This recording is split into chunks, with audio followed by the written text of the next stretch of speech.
sou um angolano, como qualquer outro. Nasci em 62, em Luanda. Depois fui para Portugal, sou filho de português, mas Angola esteve sempre presente. E quando regresso a Angola, em 1996, a minha vida mudou.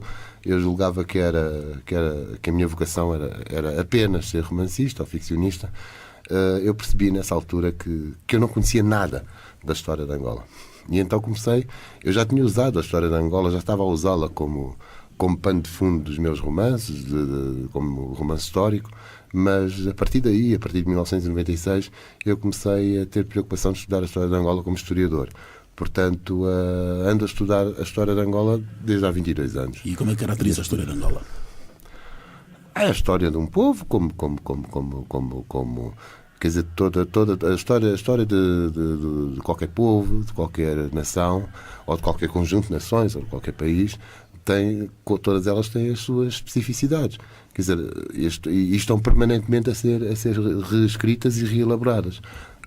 A história de Angola não foge à regra.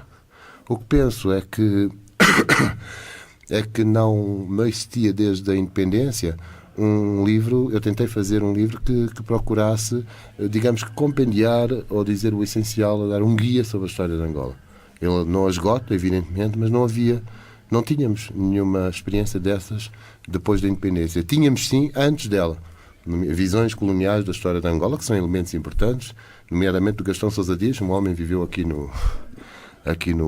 nas terras altas da Huila, e havia também a história do meu saudoso amigo Henrique Abranches, portanto, a história elaborada pelo MPLA em Argel, mas o próprio Henrique Abranches dizia que era uma experiência incipiente, não é? E depois da independência ninguém se atrevi-me eu. Logo, continua incipiente. Não sei, eu fiz os possíveis porque não fosse.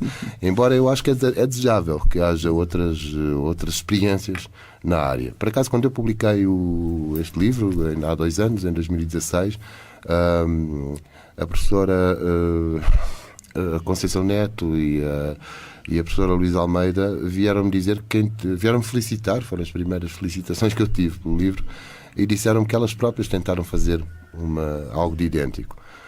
A expressão que utilizaram quando me deram os parabéns foi: nós desconseguimos e tu conseguiste. É evidente, toda a gente sabe que aqui em Angola desconseguir não é não conseguir, é desistir de conseguir. Podem voltar a tentar conseguir. Portanto, isto para dizer que eu acho que é desejável para nós todos, investigadores, enfim, qualquer um pode, desde que trabalhe, a qualquer momento fazer outra história de Angola, e a história está permanentemente a ser reexaminada, revista, etc. O que é que temos aqui dentro desta obra?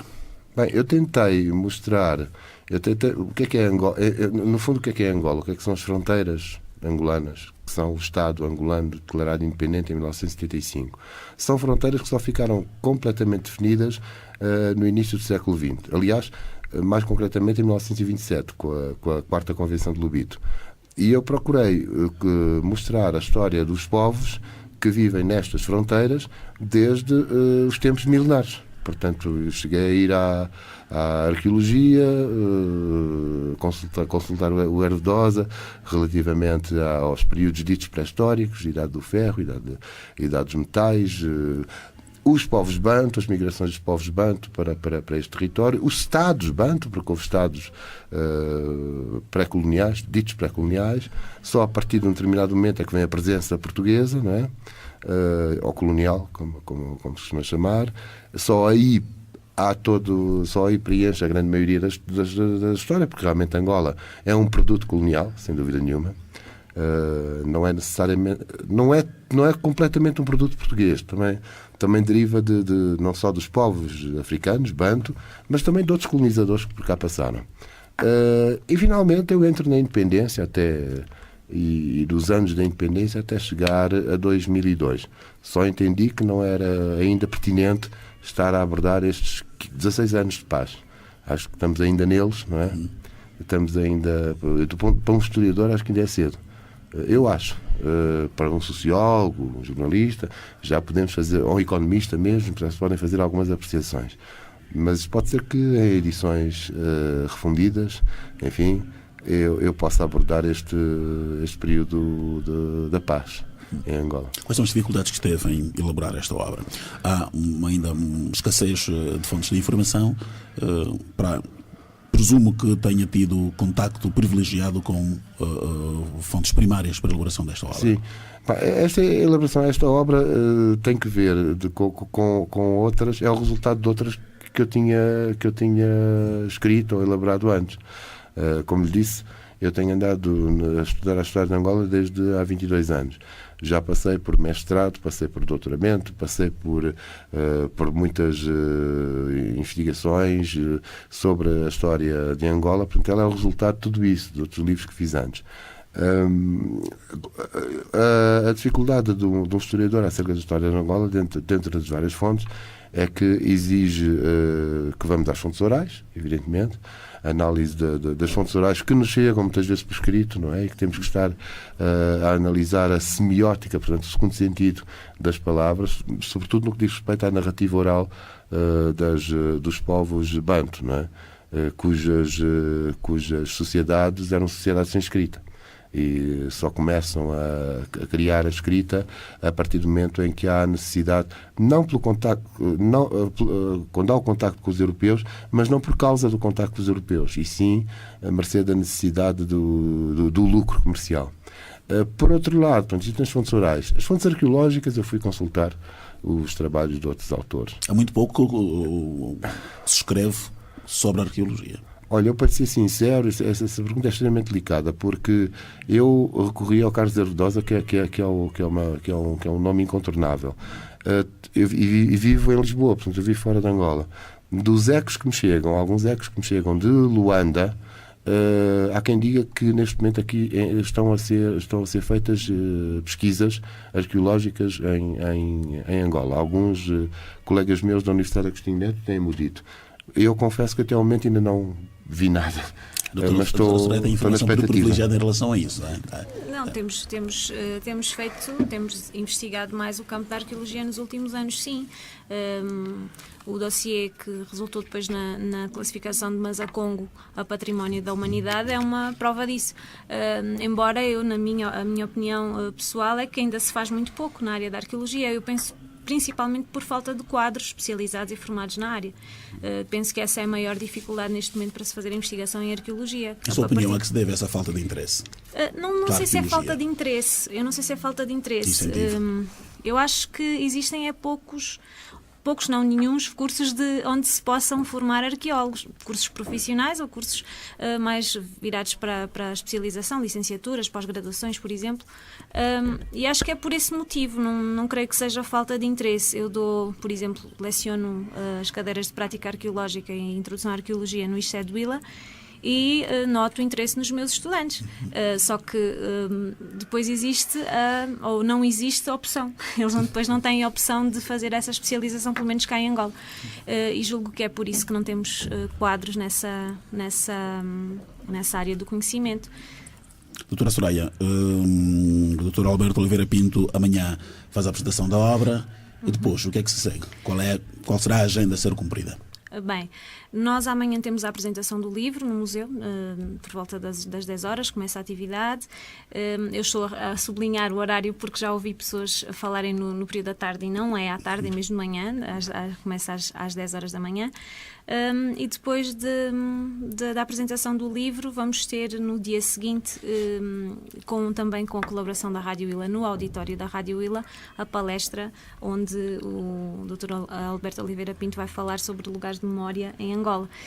Julgo que é o encerramento com cereja no topo do bolo, ouvirmos falar o autor, ouvirmos uma palestra do próprio autor do livro. Depois seguem-se algumas entrevistas e que são mais no âmbito de conhecer um pouco mais o percurso do próprio autor, a obra em si. É mais nesse sentido que estão organizadas as atividades e o programa. Onde é que o museu foi descobrir o professor Oliveira Pinto? Olha, foi um feliz encontro que se deu em 2004, quando o autor esteve de visita ao Lubango e foi visitar o museu. Como visitante normal, não é? Um pouco antes, pode contar a sua versão. A recordação que tenho é essa. O primeiro contacto pessoal não é? 14. Sim, 2014.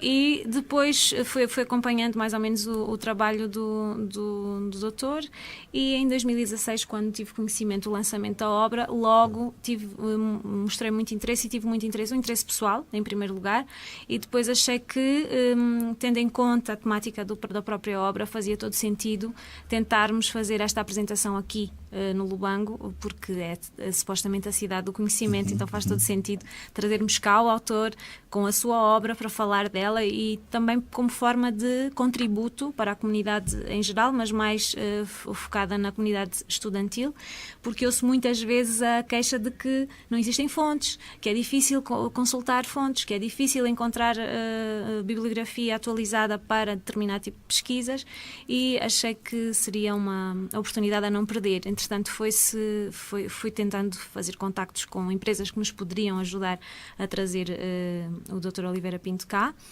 porque o museu não tem essa capacidade, e felizmente a Água Preciosa aceitou com muito agrado o desafio, e acabamos por conseguir este ano trazer cá o professor doutor. Mas eu só queria acrescentar que a primeira referência que eu tive da doutora Soraya e também no Museu da Willa foi em 2012, quando eu estive aqui, e também estive aqui exatamente neste estúdio da Rádio Willa, nessa altura com o meu livro Angola e as retóricas coloniais. Portanto, um conjunto de ensaios que escrevi entre o meu mestrado e o meu doutoramento, e que eu lancei em edição angolana na altura. Eu vim aqui fazer o lançamento do livro à Willa, e alguém na época me deu o contacto da doutora Soraya. Eu não tive tempo a ver, só vim vê-la em 2014. Mas tem que ver justamente com uma... E cá está, há bocado falei que esta história de Angola é a consequência de outros trabalhos que fui fazendo. Ora, estão alguns que estão publicados cá. Voltamos ao livro. Aqui uma nota da professora Elizabeth Seita Vera Cruz, que diz o seguinte: as histórias das nações, dos países, são feitas de revoltas, de conquistas e de resistências, de dor, luto e de alegria e vitórias. Histórias de heróis, recheadas de anti-heróis. Sim. Quem seriam então os anti-heróis? Olha, por acaso a professora Elizabeth Seita Vera Cruz é minha amiga, quase como minha irmã mesmo. Estudámos sempre juntos, portanto eu posso falar pelos dois, por mim e por ela. Quer ela, quer eu próprio, somos de uma escola em que desconstrutivista, digamos, essa ideia do herói. Aliás, já havia o poeta moçambicano que dizia que o herói serve-se morto, não é? Mas o herói, o que faz sentido ao estudá-lo é justamente procurar desmontá-lo, procurar ver o porquê que se construiu este herói. E é um trabalho, de facto, dentro da historiografia, seja aqui neste livro da História da Angola, seja daquilo que eu vou tentar falar daqui a 2 dias. Nós temos muitos lugares de memória, alguns dos quais se traduzem em heróis, que nós temos que compreender porquê. Porque é que um dos casos mais típicos é o caso da Rainha Ginga, por exemplo, o caso de Angola. Porquê é que foi construída a Rainha Ginga desta forma? Porque é que o discurso colonial, a historiografia colonial, a construir de uma maneira, o discurso nacionalista ou nacional, ou vários discursos nacionalistas a construíram de outra? Quem era efetivamente a Rainha Ginga? O que é que interessava a Rainha Ginga? Um outro aspecto que essas palavras que agora citou da minha querida amiga Elizabeth Seita Vera Cruz é a respeito das lutas, dos ódios, etc. Há um aspecto na história de Angola que me parece muito sensível, que é a memória do tráfico de escravos e da escravatura, que eu acho que nós, angolanos, todos, tenhamos nós as origens que tivermos, negros, brancos, etc., temos que assumir plenamente. É que o tráfico de escravos faz parte da história. A Angola não existiria se não fosse o tráfico de escravos. E a Rainha Ginga, eu vi não há muito tempo, há meses, eu vi uma versão de um filme, creio que da Unesco, se não da Unesco, pelo menos uma dessas organizações internacionais, sobre a Rainha Ginga, em que mostravam a Rainha Ginga a proteger os escravos. Isso é absurdo. A Rainha Ginga traficava escravos e não há que ficar chocado com isso. Ela pretendia controlar o corredor do Kwanza, o corredor comercial do Kwanza, como estadista que ela era, estadista competente que ela era, e a disputa entre ela e os portugueses era a disputa justamente pelo corredor de mercadorias do Kwanza. Que mercadorias eram essas? Eram escravos. Essencialmente escravos. Portanto, ou simplesmente escravos. basicamente ou essencialmente escravos. Portanto, isso acho que são aspectos que nós temos que assumir, que o grande problema da história é ela está sempre sujeita a ser manipulada pelos interesses conjunturais, políticos e outros, não é? E diz mais, fazer história, tanto é uma provocação que a professora deixa aqui, não é? Fazer história é uma arte, um ofício ou um prazer? Bem, olha, para mim, no meu caso pessoal, a história para mim foi sempre mais uma inquietação do que uma paixão. Eu comecei, embora eu quando era estudante eu tinha boas notas da história, mas eu nunca me identificava como historiador. Só depois do meu regresso à Angola, em 1996, é que permitiu que essa inquietação se transformasse em qualquer coisa, num trabalho. Há um elemento, evidentemente que fazer historiografia não é a mesma coisa que escrever um romance, mas há um elemento diria artístico, de preocupação de alguma estética, sem dúvida nenhuma. E mais, a história... eu venho de um país, em Portugal ainda há muito aquela ideia de que as fontes têm que ser, de que o historiador se tem que agarrar muito às fontes e que não pode levantar as fontes. E vejo muitas vezes, até inclusive alguns alunos meus, a tendência a deixarem as fontes mudas. Nós temos que pegar nas fontes e pôr as fontes a falar e ser criativos. Portanto, nesse aspecto, talvez haja um aspecto lúdico, quiçá, mas também dá bastante trabalho, não é? Agora, o essencial para mim é, num trabalho de historiador, mas com responsabilidade, com honestidade intelectual, sabermos levantar a fonte e pôr as fontes a falar e dar a nossa interpretação sobre as fontes. E tudo isso, enfim, não sei dizer se é um prazer. Há um prazer por um lado, mas como qualquer trabalho, também custa, não é? Esta obra é direcionada essencialmente para académicos ou é acessível do ponto de vista de manuseamento? Não, eu tive a preocupação que não fosse uma obra só para académicos. Quer dizer, eu acho que ela tinha que ser feita por um académico e é suscetível de ser lida e consultada por académicos, mas ela pode ser lida e consultada por muitas outras pessoas. Repare que ela não tem, foi deliberadamente que eu não lhe pus, que eu não utilizei as notas de rodapé, por exemplo, de outros aspectos. Cito todos os autores em que me baseio, eu cito-os, mas cito-os informalmente. Digo o nome do autor e o livro, sem estar a recorrer à nota de rodapé. Portanto, e talvez, enfim, como já passaram 2 anos desde que foi lançada a primeira edição, talvez tenha conseguido, pronto, porque já houve vários leitores que disseram que conseguem ler o livro como se lessem um romance, não é? Bom, então, amanhã vamos ter então a apresentação da obra História de Angola, da pré-história ao início do século XXI, do professor Alberto Oliveira Pinto. Obrigado pela disponibilidade, doutora Soraya. Outros mais seguir-se-ão? Espero que sim, o museu não para. Sempre que tivermos a oportunidade de promover este tipo de iniciativas, vamos com certeza fazê-lo, porque todos temos a ganhar. Obrigado, bom dia. Obrigada.